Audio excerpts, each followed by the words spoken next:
ये हो गए 11 जनरल प्रिंसिपल्स जो हमारे डन है। 3 बेसिक प्रिंसिपल्स उठाएंगे। 3 बेसिक प्रिंसिपल्स में हमारा सबसे पहला प्रिंसिपल आएगा कंसिस्टेंसी। आज की क्लास में कंसिस्टेंसी क्या बोलता है? अच्छा जी, कंसिस्टेंसी कहता है कि जब भी आप अकाउंट्स बनाते हो, जब भी आप अकाउंट्स प्रिपेयर करते हो, तो आपके पास हर चीज के बहुत सारे मेथड्स होते हैं। बिल्कुल होते हैं, ठीक है जी। हर चीज के हमारे पास बहुत सारे मेथड्स होते हैं। जब हम अकाउंट्स प्रिपेयर करते हैं तो अपने काम को करने के हमारे पास बहुत सारे मेथड्स होते हैं। There are many methods. आप ऐसे भी कर सकते हो, वैसे भी कर सकते हो। जैसे कि एक एग्जांपल है मेरे दिमाग में, पर अगर मैं आपको दूंगी तो चलो कोशिश करते हैं। Let's see. जैसे अकाउंट्स में डेप्रीसिएशन लगाई जाती है, क्या पता इससे आप आगे के लिए तैयार हो जाओ। अकाउंट्स में डेप्रीसिएशन लगाई जाती है। मान लीजिए बेटा जी, मेरे पास एक एसेट है 20 लाख का। 20 लाख ज्यादा हो जाएगा। मेरे पास एक एसेट है 2 लाख का। एक छोटा सा एग्जांपल दिखाती हूँ मैं आपको। मेरे पास एक एसेट है और उस एसेट की वैल्यू कितनी है? 2 लाख।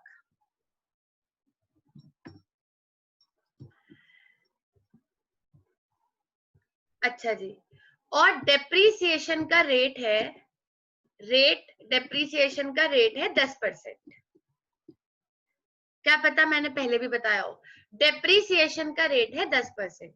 और मेरे पास जो एसेट है वो एसेट कितने का है? 2 लाख का। अब जब मैं उसको फर्स्ट ईयर उस पर डेप्रीसिएशन लगाऊंगी, ईयर 1, जब मैं पहले साल उस पर डेप्रीसिएशन लगाऊंगी तो कोई दिक्कत नहीं है, 2 लाख का 10% लगा दूंगी। 2 लाख का 10% इसमें से माइनस कर देती हूँ, 1,80,000। हाँ। 2 लाख का 10% अगर मैं इसमें से माइनस करती हूँ तो 2 लाख का 10% हो गया 20,000। हमारा ये वाला पेन जरा थोड़ा सा स्लो चलता है, ठीक है जी। 2 लाख का 10% कितना हो गया बेटा जी? 20,000। तो हमारे पास एसेट की वैल्यू कितनी बची? 1,80,000। अब 2 मेथड होते हैं।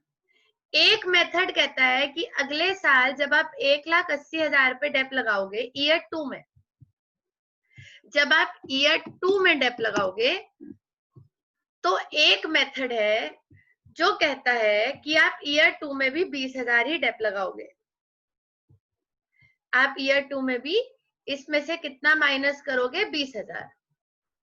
एक मेथड डेप्रीसिएशन का ये होता है। जब आप चैप्टर पढ़ोगे तो आपको बहुत अच्छे से समझ आएगा। और आपकी वैल्यू कितनी बचेगी? 1,60,000। एक मेथड ये है जो ऐसा करने को कहता है। एक मेथड और है बेटा जी, वो ये कहता है कि आपके पास जो एसेट है वो एसेट कितने का है? 2 लाख का। अब हमने नई ट्रिक सोच ली, 2 लाख, ठीक है। 2L 2 लाख। 2 लाख पे हम पहले साल कितनी डेप्रीसिएशन लगाएंगे? 20,000। मैंने कहा था पहले साल में तो कोई दिक्कत है ही नहीं, ठीक है जी। हमने पहले साल कितनी डेप्रीसिएशन लगाई? 20,000। हमारे एसेट की वैल्यू बची 1,80,000। हमने 20,000 डेप लगाई और हमारे एसेट की वैल्यू बची 1,80,000। एक मेथड है बच्चे डेप्रीसिएशन का जो बोलता है कि आप अगले साल डेप्रीसिएशन 1,80,000 का 10% लगाओ। अगर मैं 1,80,000 का 10% लगाती हूँ तो उस हिसाब से फिर मुझे डेप्रीसिएशन लगाओ, आप भी दिमाग लगाओ। 1,80,000 का अगर 18,000, तो उस हिसाब से मुझे डेप्रीसिएशन कितनी लगानी पड़ेगी? 18,000। अब ये 2 अलग अलग मेथड है। अभी मैं आपको इनका नाम नहीं बता रही हूँ, जब आप चैप्टर पढ़ोगे तब नाम पढ़ना। तो 2 तरीके हैं, एक ये वाला है, एक वो वाला है। और भी बड़े सारे हैं डेप्रीसिएशन के, तो 5-10 तरीके हैं। अब अलग अलग मेथड है, आपको दिख ही रहा है। पहले वाला कहता है कि जी 2 लाख पे ही लगाओ हर साल। समझ आ रही है मेरी बात? पहले वाला क्या कह रहा है कि 2 लाख पे ही लगाओ हर साल। दूसरे वाला कह रहा है कि जी जो वैल्यू बच के आ रही है उस पे लगाओ। ये एक एग्जांपल है। जैसे 1,80,000 में से 18,000 गए, अब आपके पास वैल्यू बच गई 1,62,000, 60, 70, 80, ठीक है, 1,62,000। अब अगर मैं उस वाले मेथड को फॉलो करती हूँ, फटाफट से आंसर देना जो भी लोग कनेक्टेड है। ईयर 3 में अगर ये वाला मेथड लगाया जाए, अब तो आप समझ गए ना, ईयर 3 में अगर ये वाला मेथड लगाया जाए तो 1,40,000 मतलब तीसरे साल डेप कितनी लगेगी? हम तो डेप की बात कर रहे हैं ना, तीसरे साल डेप कितनी लगेगी? बोलिए बोलिए बोलिए बच्चे। 20,000 और चौथे साल 20,000 पांचवे साल 20,000 और हर साल 20,000 ही लगेगी। पर इस वाले मेथड के अकॉर्डिंग अब 1,62,000 पे डेप लगेगी, यानी कि कितनी हो गई? 16,200। तो मैं आपको ये समझाना चाहती हूँ कि ये मेथड्स होते हैं ऐसे हर चीज के। अब मैं आपको अभी इतनी स्टार्टिंग में ये नहीं बता सकती कि किस किस चीज के होते हैं, तो ये सबसे इजी था तो मैंने बता दिया। ऐसे ही अकाउंट्स में हर चीज के बेटा जी बहुत सारे मेथड्स होते हैं, एसेट्स के वैल्यूएशन के, स्टॉक के वैल्यूएशन के, आप आगे चल के पढ़ोगे तो हर चीज के बहुत सारे मेथड्स होते हैं। तो in accounts we have many methods. तो प्रिंसिपल क्या है दीदी? मेनी मेथड्स है बेटा जी, और प्रिंसिपल ये है कि whatever method is once applied, समझ गए? कुछ बोल लो, अगर समझ गए तो अच्छी बात है बेटा जी, लिखना नहीं पड़ेगा। Whatever method is once applied, whatever method is once adopted, ऐसे कर लेते हैं। Whatever method is once adopted can not be changed, ये प्रिंसिपल है। अब आप इसको देख लो, whatever method is once adopted can not be changed. बेटा जी एक बार सोच समझ के डिसाइड कर लो, आपने एसेट खरीदा है, सोच लो कि आपको इस वाले मेथड से डेप लगानी है, आपको स्पॉटलाइट दिख रही होगी स्क्रीन पे, इस वाले से या इस वाले से, मर्जी आपकी है, आपके साथ कोई जोर जबरदस्ती नहीं है, कोई ऐसी बात नहीं है, आपकी मर्जी है। पर बेटा जी अगर आपने ये डिसाइड कर लिया कि मैं मेथड 1 से डेप लगाऊंगा, तो आप हर साल मेथड 1 से ही डेप लगाओगे और इसमें आप किसी भी प्रकार का कोई चेंज भविष्य में नहीं कर सकते हैं। अगर आपने ये डिसाइड कर लिया कि जी मैं मेथड 2 से डेप लगाऊंगा, तो 2 से ही लगेगी, हर एसेट पे 2 से ही लगेगी और फिर आप उसमें कोई भी चेंज नहीं करोगे। I hope principle is clear. Whatever method is once adopted cannot be changed. ऐसा नहीं हो सकता कि पहले साल आपने मेथड 1 से लगा दी, अब आप मेथड 2 से लगा रहे हो, फिर तीसरे साल मेथड 1, फिर चौथे साल मेथड 2, ऐसा कोई खेल थोड़ी चल रहा है। तो इसलिए whatever method is once adopted cannot be changed. अरे दीदी कभी भी चेंज नहीं होगा, कभी तो होगा, कभी कभी तो कोई तो प्रोविजन होगा कि ऐसा हो गया तो चेंज कर लेना। नहीं बेटा जी कभी भी चेंज नहीं होगा, कभी भी नहीं, it can not B change. But तो दुनिया में हर जगह होता है ना। बट आप इसे 2 केसेस में चेंज कर सकते हो, बट इन 2 केसेस, 2 ऐसे केसेस है, but in 2 cases method can be changed. 2 ऐसे केसेस आपको बढ़ाती हूँ जिनमें आप मेथड को चेंज कर सकते हो। अब वो 2 केसेस कौन से हैं? नंबर 1, ये हमें नीचे ले जाना है, ठीक है जी। नंबर 1 पहला case, if law requires change, मतलब कि मेरे पास इनकम टैक्स वालों का नोटिस आया। क्या आया नोटिस में? कि सिमरन जी ये जो आप पहले वाला मेथड लगा रहे हैं इससे हम सहमत नहीं है, आपके अकाउंट्स को देखते हुए हम ये चाहते हैं कि आप सेकंड मेथड लगाएं। ठीक है जी, लगा लेते हैं, उनके आगे तो फिर हम कुछ बोल ही नहीं सकते हैं। तो अगर लॉ ये कहता है कि मेथड को चेंज करो, आपका कल को कोर्ट में कोई केस हो जाता है, कोई स्क्रूटनी हो जाती है, लॉ बोलता है कि जी मेथड चेंज करो, जी आप वैसे नहीं आप वैसे करो, तो ठीक है। अब हम तो चेंज नहीं कर सकते थे, पर लॉ से ऊपर तो कोई पावर नहीं होती ना बच्चे। अगर लॉ ने कह दिया कि मेथड चेंज करो तो मेथड चेंज करो, फुल स्टॉप। ठीक है जी।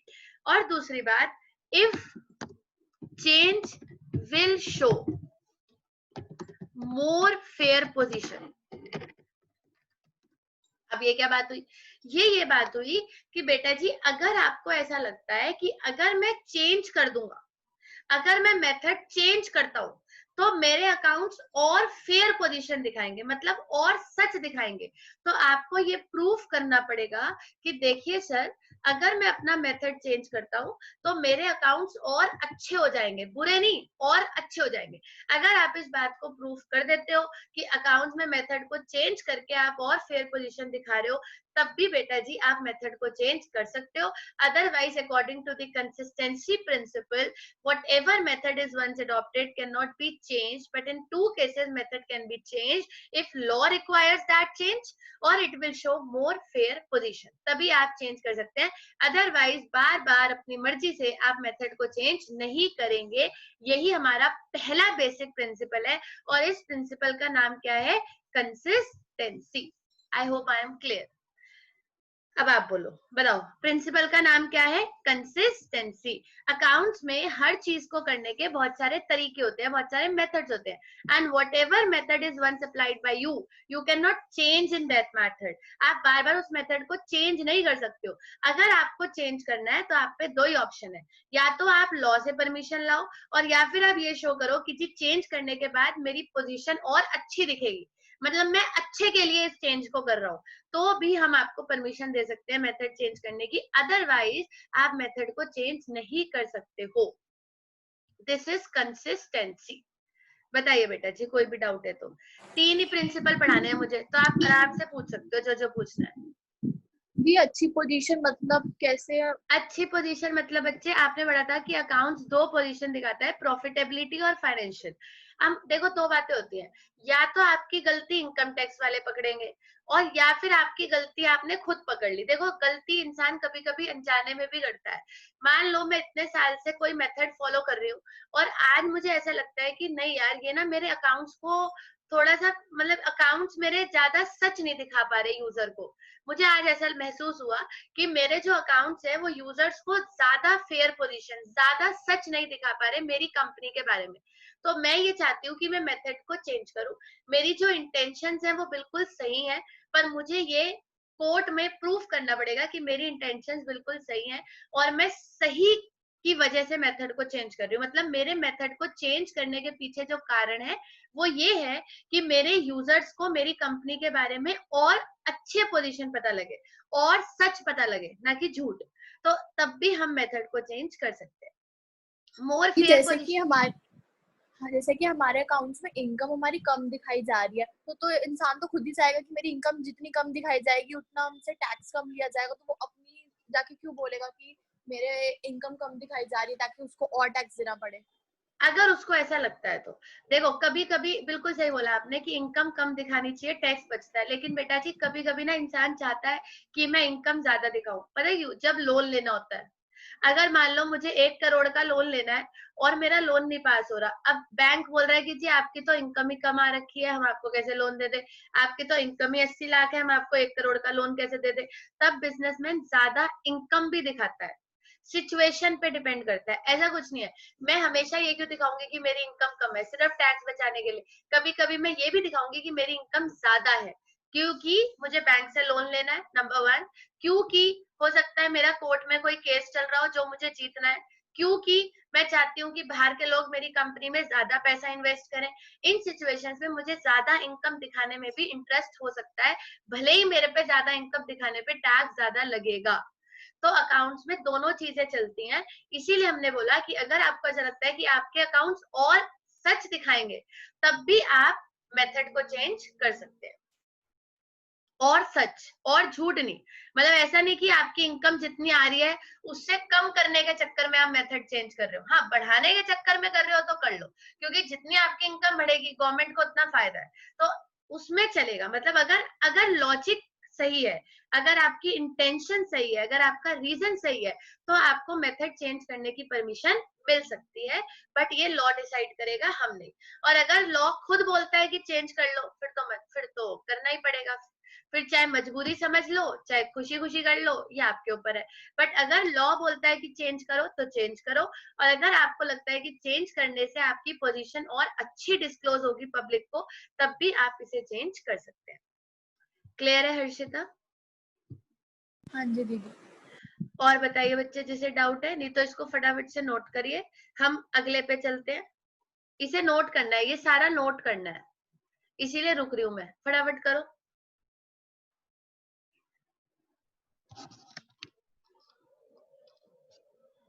ये सब कुछ आपको नोट करना है, डेप्रिसिएशन ये वो सब आपकी कॉपी में होना चाहिए।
अगला principal,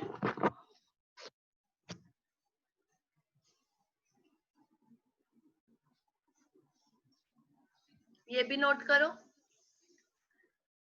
Whatever method is once adopted cannot be changed, but in two cases method can be changed if law requires change or it will show more fair position.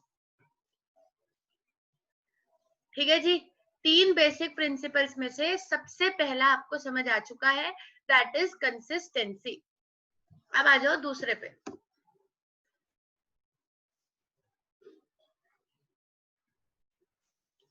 Number 2,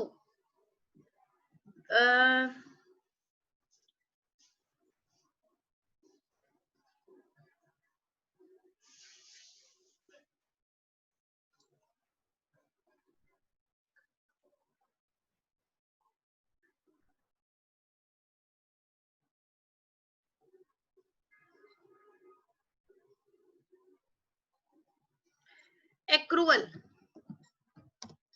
ठीक है बच्चे, हो गया होगा आई गेस। ठीक है जी, नेक्स्ट है एक्रूवल एजम्पशन। पूरा कर लीजिएगा, हेडिंग डाल लो, एक्रूवल एजम्पशन। ये तो बहुत ही आसान है, छोटी सी है। एक्रूवल एजम्पशन कहती है, इसके बारे में मैं फेयर भी लिखवाऊंगी।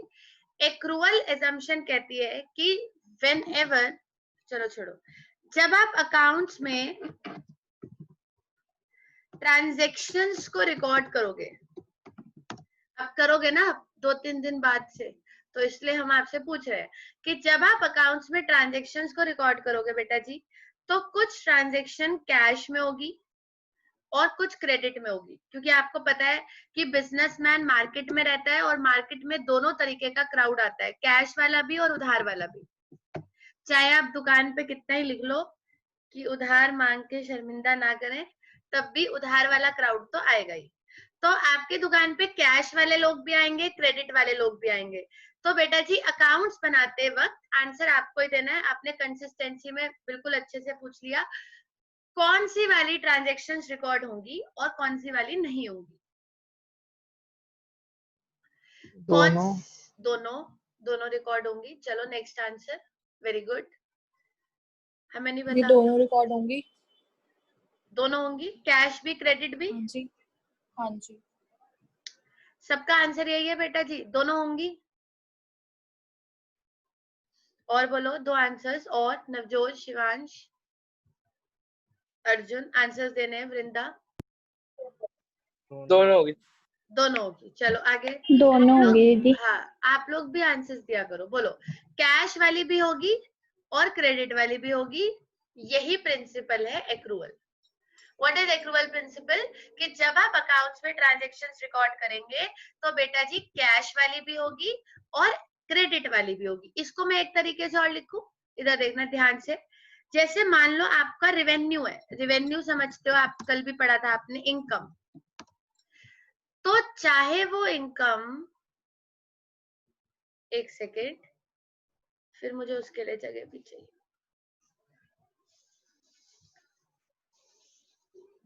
हाँ जी, अब लिखती हूँ। अकाउंट्स में जो भी आपका रेवेन्यू है, रेवेन्यू मीन्स जो भी आपकी इनकम है, वो तीनों रिकॉर्ड होंगी। अब तीनों मतलब, चाहे तो वो इनकम बेटा जी आपको रिसीव हो गई है, अगर वो आपको रिसीव्ड है तब भी वो अकाउंट्स में आएगी, अगर वो आपको एडवांस मिली है तो भी अकाउंट्स में आएगी, और अगर वो आपको नहीं मिली है उसको हम बोलते हैं एक्रूड। एक्रूड का मतलब होता है नॉट येट रिसीव्ड, तो भी वो अकाउंट्स में आएगी। क्या समझाया मैंने? अगर आपकी कोई रेवेन्यू और इनकम है तो रिसीव्ड भी आएगी, एडवांस भी आएगी, एक्रूड नॉट येट रिसीव्ड वो भी आएगी। अगर मैं बात करूं एक्सपेंसेस की, एक्रूड का मतलब क्या सिखाया? नॉट येट रिसीव्ड, याद रखना ये बहुत काम आएगा। एक्रूड का मतलब होता है नॉट येट रिसीव्ड। अगर मैं बात करूं एक्सपेंसेस की, तो एक्सपेंसेस भी बेटा जी तीनों कैटेगरी के आएंगे। अब आपने तीनों कैटेगरी अपने दिमाग में अगर बना ली है तो वेरी गुड। सबसे पहले जो एक्सपेंसेस आपने पेड किए हैं वो भी, जो अनपेड है वो भी, और जो प्रीपेड है वो भी। अब समझो इसको ध्यान से, जो एक्सपेंसेस आपने पे किए वो भी आएंगे, जो एक्सपेंसेस आपने प्रीपेड कर दिए मतलब टाइम से पहले दे दिए वो भी आएंगे, और जो एक्सपेंसेस आपके आउटस्टैंडिंग है, आउटस्टैंडिंग का मतलब होता है अकाउंट्स में अनपेड, वो भी आएंगे। अब तो क्लियर हो गया होगा टॉपिक। यानी कि अकाउंट्स में कैश और क्रेडिट दोनों ट्रांजैक्शंस आती हैं। अगर मैं रेवेन्यू और इनकम की बात करूं तो बेटा जी रिसीव्ड, एडवांस और एक्रूड, नॉट येट रिसीव्ड तीनों आएंगी। एक्सपेंसेस में पेड, प्रीपेड और अनपेड तीनों आएंगे। क्लियर है? ये बात तो मैंने मैचिंग के टाइम पे भी आपको बताई थी कि 2019 की सारी इनकम और सारे एक्सपेंसेस आएंगे, चाहे वो रिसीव्ड हो, चाहे अनरिसीव्ड हो, चाहे पेड हो, चाहे वो अनपेड हो। बताया था, याद है मैचिंग में? सेम बिल्कुल वही एक्रूअल है कि अकाउंट्स में जब ट्रांजेक्शन्स रिकॉर्ड करते हैं तो कैश और क्रेडिट दोनों आती हैं, चाहे इनकम रिसीव्ड हो, चाहे एडवांस हो, चाहे नॉट येट रिसीव्ड हो, चाहे एक्सपेंसेस पेड हो, प्रीपेड हो, चाहे अनपेड हो, तीनों आएंगे। चाहे टाइम पे दिए हो, चाहे टाइम से पहले दिए हो, चाहे ना दिए हो, तीनों आएंगे। This is called as accrual assumption. पूछिएगा कोई डाउट है तो बी क्विक, पूछते चला करो जिससे कि डाउट हो तो क्लियर हो जाए। This is accrual assumption. पहले मैं आपको कंसिस्टेंसी में लिखवाती हूँ, फिर एक्रूअल में लिखवाऊंगी। दोनों लिखवानी है ना, फिर एक दो लाइन तो हम लिखवाते हैं अच्छी अच्छी। फिलहाल आप ये नोट कर लो, एक और पढ़ा दूं फिर तीनों एक साथ लिखवा दूंगी। तीसरा प्रिंसिपल है, बताओ इसमें कोई डाउट है तो? वृंदा, हर्षिता, कोई डाउट?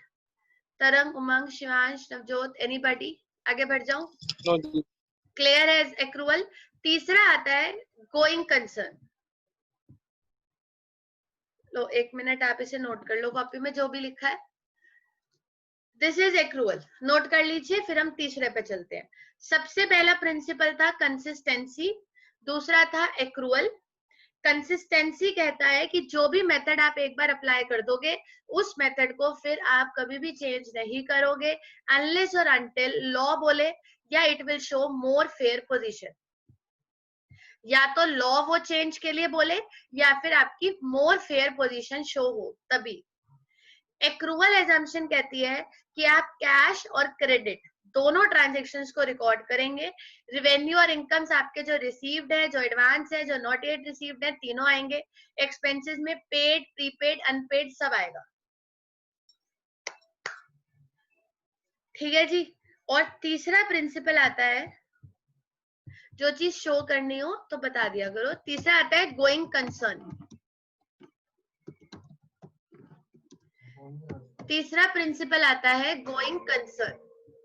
अच्छा जी, अब ध्यान से सुनना, क्या कहता है गोइंग कंसर्न? बड़ी सिंपल सी बात, फिर से छोटी सी बात कहेगा कि बिजनेस की जो लाइफ है, बिजनेस की लाइफ अकाउंट्स बनाते वक्त, सारे लॉजिक्स में आपके क्लियर करती हूँ। बिजनेस की लाइफ अकाउंट्स बनाते वक्त अनलिमिटेड मानी जाती है।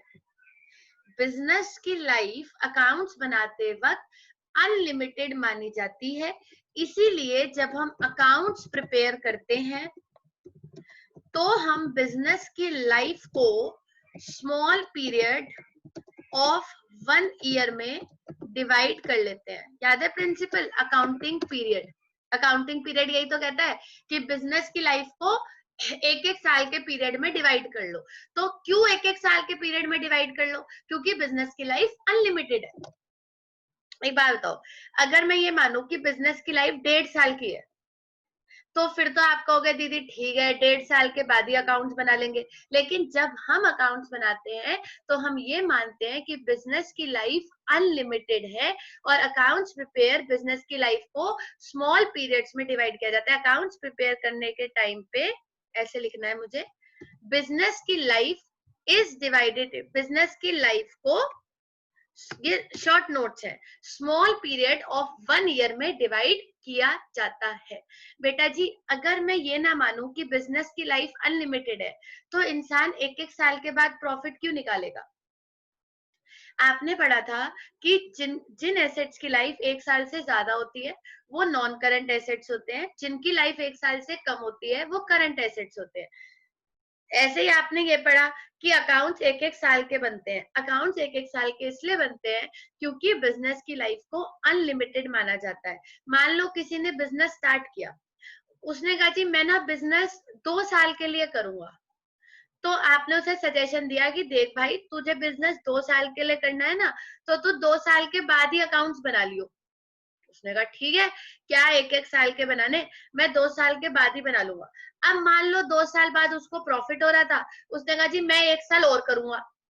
तो इसलिए जो बिजनेस होता है वो प्रॉफिट पे डिपेंड होता है। इसलिए हम ये मान के चलते हैं कि बिजनेस की लाइफ अनलिमिटेड है और हर बंदा 1 साल के ही अकाउंट्स बनाएगा। कोई उसको 2 साल के, 3 साल के, 4 साल के नहीं बना सकता, ना 6 महीने के, 8 महीने के बना सकता है। हर इंसान 1 साल की ही अकाउंटिंग करेगा। ये हमने इसलिए माना है क्योंकि बिजनेस की लाइफ अनलिमिटेड है और हम ये एज्यूम करते हैं, बेटा जी बहुत ध्यान से सुनना, एज्यूम आपने कल भी पढ़ा था, हम ये मान के चलते हैं कि business will keep on going, business चलता रहेगा। हम तो यही मान के अकाउंट्स बनाते हैं, हम कभी भी ये मान के अकाउंट्स नहीं बनाते कि बिजनेस 1 साल के बाद बंद हो जाएगा। हम यही मान के अकाउंट्स बनाते हैं कि business will keep on going, it is never ending, ये कभी भी एंड नहीं होगा। एंड हो जाएगा अलग बात है, जैसे रिलायंस है, टाटा है, इन्फोसिस है, आईटीसी है, हिंदुस्तान यूनिलीवर है, अमूल है, कितने सालों से चल रहे हैं। तो हम यही मान के अकाउंट्स बनाते हैं कि बिजनेस की लाइफ अनलिमिटेड है।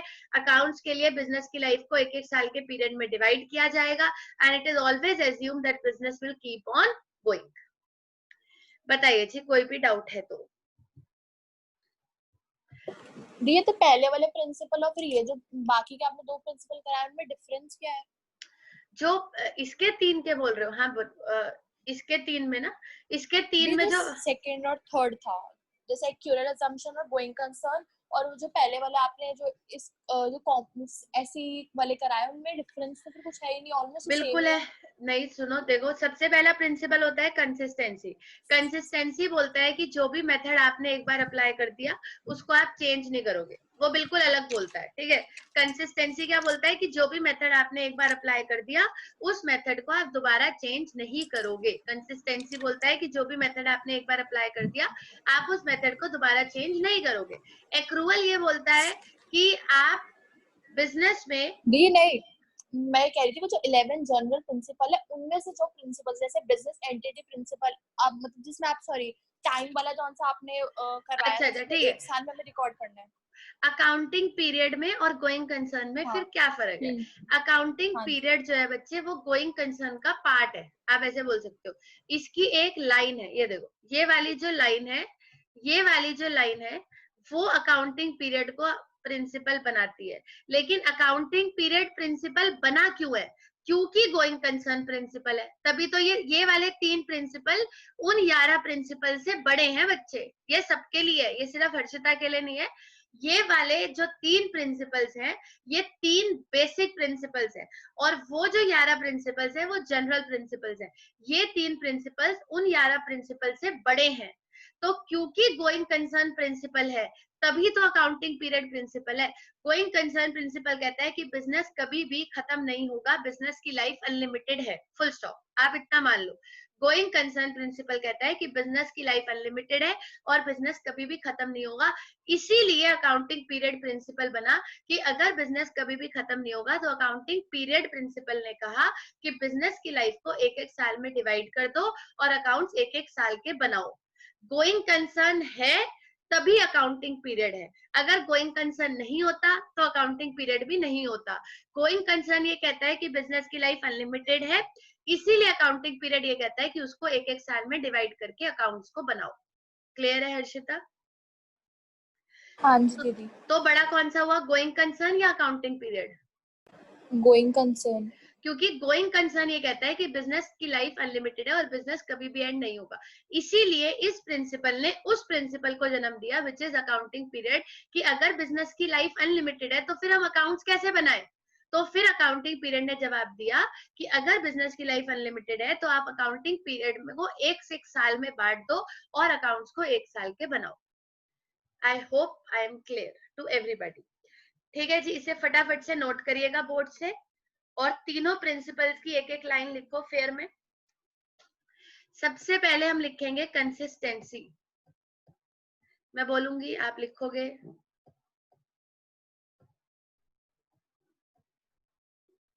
ये वाला आई गेस बोर्ड से नोट हो चुका है।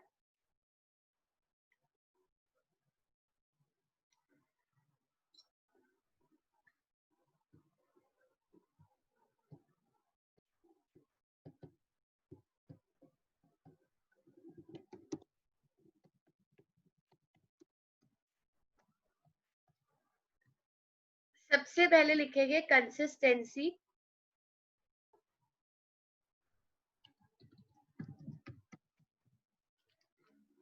कंसिस्टेंसी लिखेगा accounting practice, accounting practice once selected, accounting practice once selected and adopted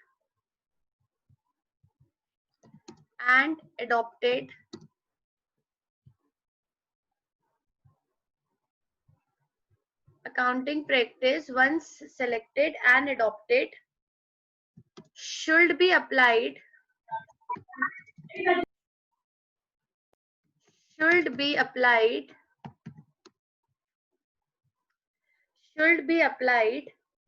consistently, should be applied consistently, should be applied consistently year by year. Accounting practice once selected and adopted should be applied consistently year after year.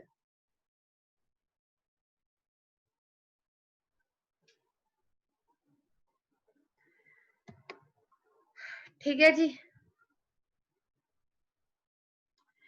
It helps in fair accounting. It helps in fair accounting and comparison. It helps in fair accounting and comparison. It can only be changed if law requires, if law requires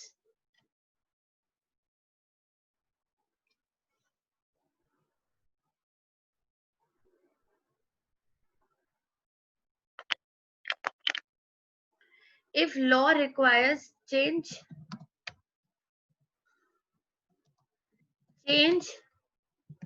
will show more fair position to users. Change will show more fair position to users.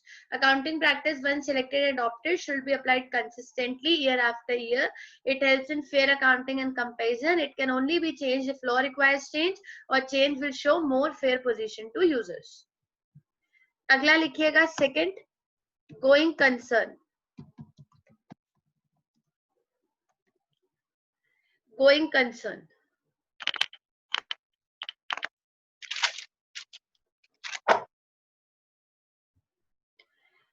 It is assumed,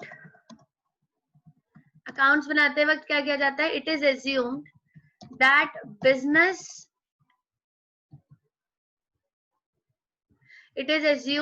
life of business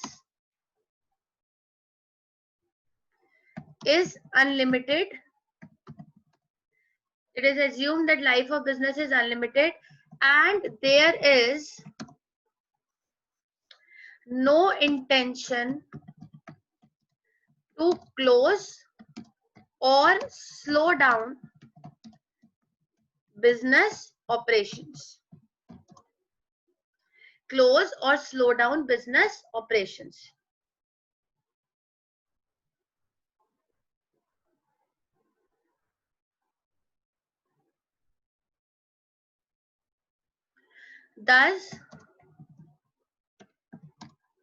Thus, there will be difference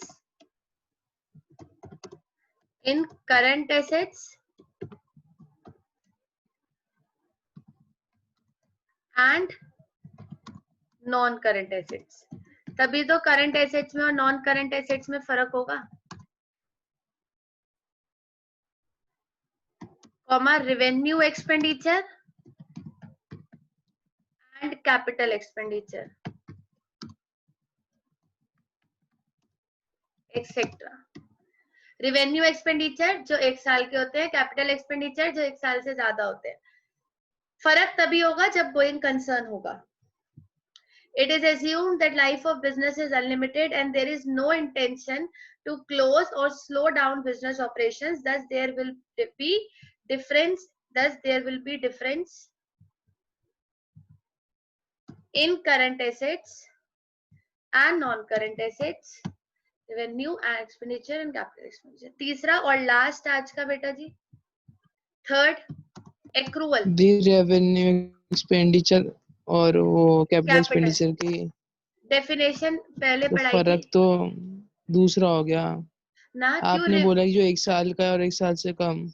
revenue expenditure मतलब goods खरीदना और capital expenditure मतलब assets खरीदना मतलब जो हमें तो 1 साल और लॉन्ग टर्म फायदा देंगे. एक simple question, capital expenditure assets को खरीदने में किया जाता है क्योंकि एसेट्स हमें लॉन्ग टर्म फायदा देते हैं, और रेवेन्यू एक्सपेंडिचर गुड्स को खरीदने में किया जाता है क्योंकि वो हमें शॉर्ट टर्म बेनिफिट देते हैं. ये शॉर्ट टर्म लॉन्ग टर्म हम क्यों सोच रहे हैं? क्योंकि हमने बिजनेस की लाइफ को क्या मान रखा है? अनलिमिटेड. अगर हम ये माने कि बिजनेस की लाइफ है ही 1 साल की, बस मैंने तो बिजनेस करना ही 1 साल है, तो फिर क्या रेवेन्यू एक्सपेंडिचर, क्या है कैपिटल एक्सपेंडिचर? फिर तो आप एसेट भी 1 साल के अंदर अंदर बेचोगे ही. तो इसलिए हम ऐसा बोलते हैं कि current assets, non current assets, revenue, capital, ये वर्ड्स तभी बने हैं जब ये बना कि बिजनेस की लाइफ अनलिमिटेड है. और कुछ पूछना है बेटा जी? अगर आप उसे ना भी लिखो तो चलेगा, current assets, non current assets लिख दो, उतना भी चलेगा. अभी धीरे धीरे क्लियर हो जाएगा. एक्रूअल एजम्पशन में लिखेगा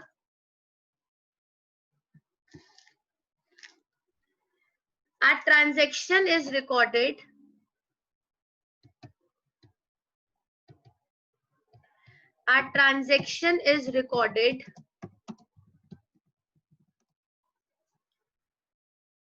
in the books of accounts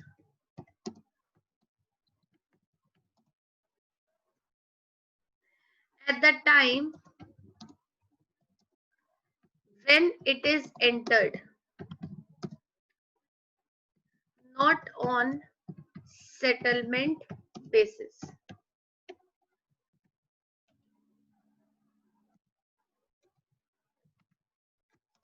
Next line. Cash and credit, cash and credit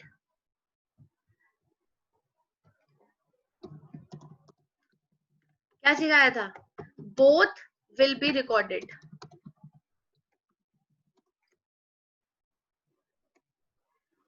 income is received or due, comma expenses paid or due, both will be recorded. ये फेयर नोट्स नहीं है बेटा जी, ये अभी मतलब समझ लो आपके पढ़ने के लिए ही है. फेयर तो मैं आपको पीडीएफ की फॉर्म में दूंगी. A transaction is recorded in the books of accounts at the time when it is entered, not on settlement basis. Cash credit सब आएगा, income receive, due, expenses paid, due सब आएंगे.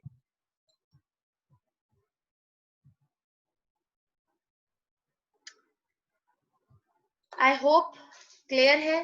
कोई डाउट्स है तो पूछिए बच्चे, नहीं तो कल आगे की क्लास कंटिन्यू करेंगे.